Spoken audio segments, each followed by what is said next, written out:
Bismillahirrahmanirrahim. Assalamualaikum warahmatullahi wabarakatuh.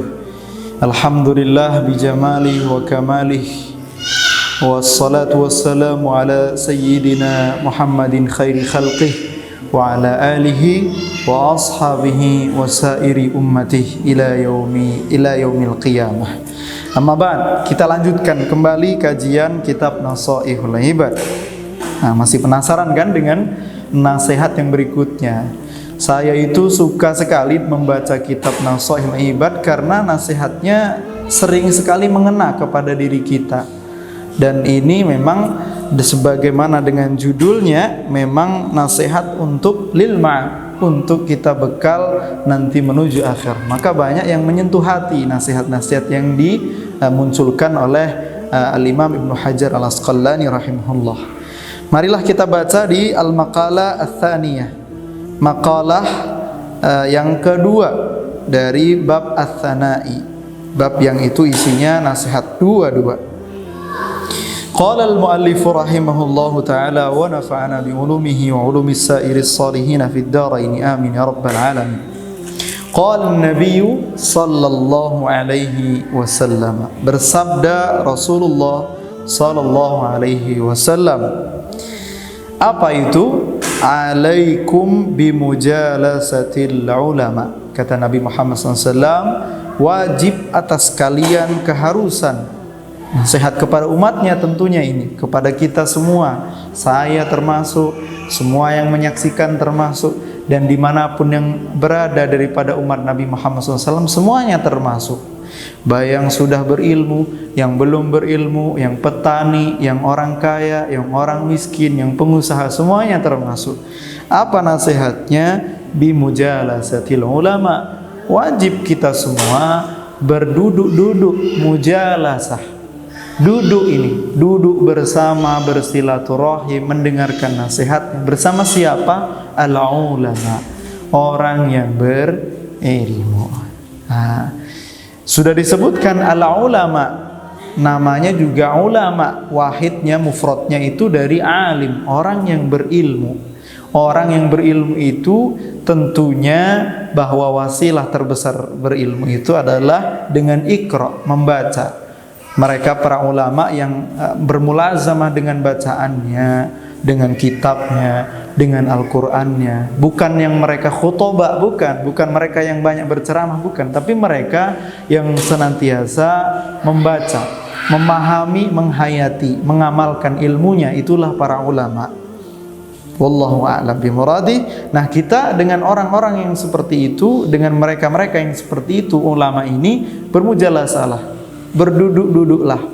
Berduduk ini berarti bermakna juga secara langsung, mubasyarah, langsung kita.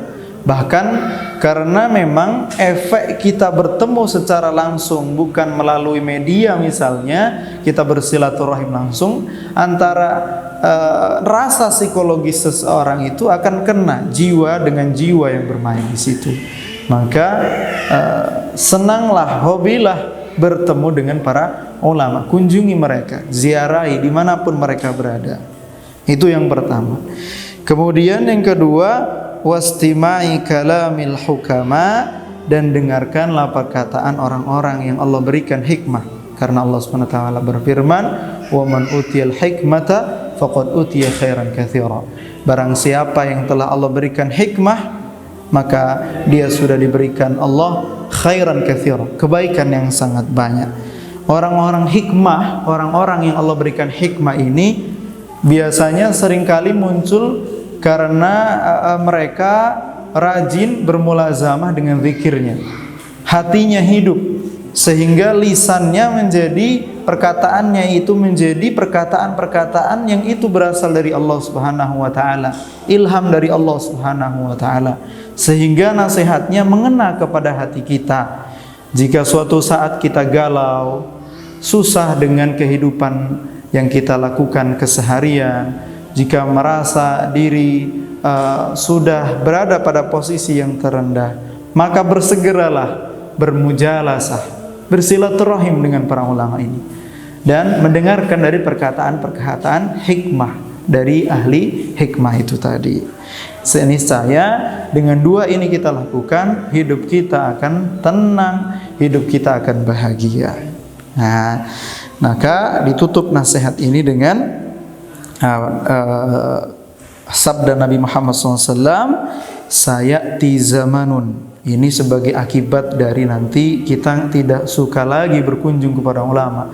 Sukanya jika merasa susah kita melampiaskannya ke tempat hiburan, ke tempat makan, ke tempat berkumpul orang-orang.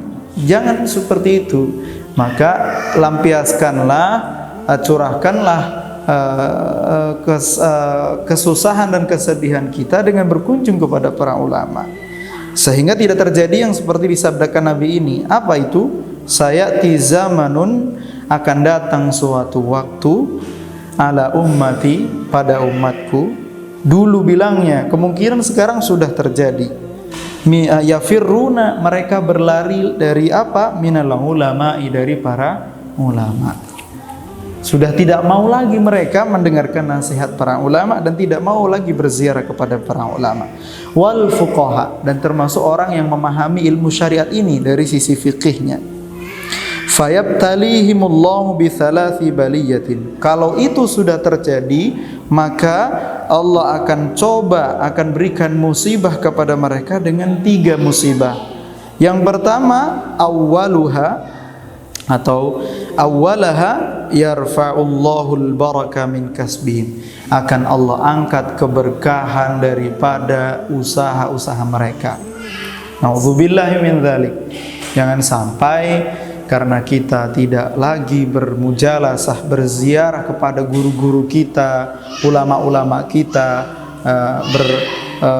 berdiskusi dengan mereka tentang kehidupan ini, mendengarkan nasihat mereka, sehingga apa yang kita usahakan sudah tidak lagi mendatangkan keberkahan. Na'udzubillahi min dzalik.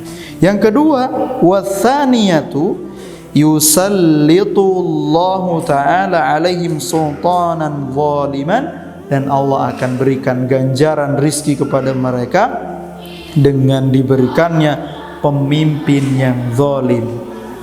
Jangan-jangan pemimpin yang zalim sekarang ini, yang misalnya kita nilai zalim begitu, yang kita rasa seperti zalim kepada kita, itu adalah akibat dari diri kita sendiri yang tidak lagi mau mengaji, mendengarkan nasihat ulama, tidak mau lagi mencurahkan kegembiraannya, bahkan tidak harus kesedihannya, dengan cara berkunjung kepada mereka bersama-sama mensyukuri nikmat Allah. Jangan-jangan yang terjadi adalah karena kesalahan kita.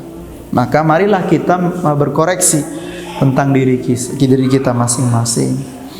Watsalitsatu, dan ujian yang ketiga, kalau kita sudah tidak lagi mau berkembali kepada ulama dan para fuqaha, adalah yakhrujuna minad dunya bighairi iman. Mereka akan keluar dari dunia ini dalam keadaan tidak beriman.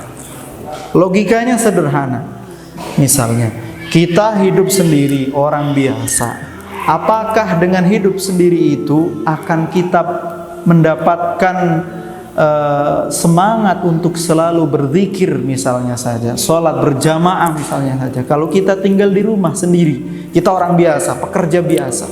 Apakah dengan diri sendiri kita akan memancing kesolihan diri kita? Tentu tidak. Seorang yang seperti kita ini, yang imannya lemah, jika ada godaan sedikit kita tertipu, jika ada rezeki sedikit kita terlena untuk mentasarufkan harta itu kepada sesuatu yang itu berfoya-foya. Kalaulah bukan karena kita masih sering berkunjung kepada para ulama ini, maka niscaya kita sudah tidak ingat lagi kebaikan-kebaikan itu. Maka bersama-sama kita bergegas akhir zaman ini kembali bersilaturahim pada para ulama, para fuqaha. Kita duduk di majelis-majelisnya, kita dengarkan nasihat-nasihatnya, dan kita ikuti zikir-zikirnya, sehingga kita tertolong dalam keadaan iman setiap saat dan kebaikan kita bertambah setiap saat, karena kebaikan mereka memiliki athar kepada diri kita. Inilah mungkin yang dapat kita baca dari makalah kedua. Semoga para pemirsa sekalian masih sabar dan penasaran untuk menunggu makalah yang ketiga di kemudian kesempatan yang lain. Dari saya banyak kesalahan, mohon maaf. Hadallahu iyyakum ajmain. Assalamualaikum warahmatullahi wabarakatuh.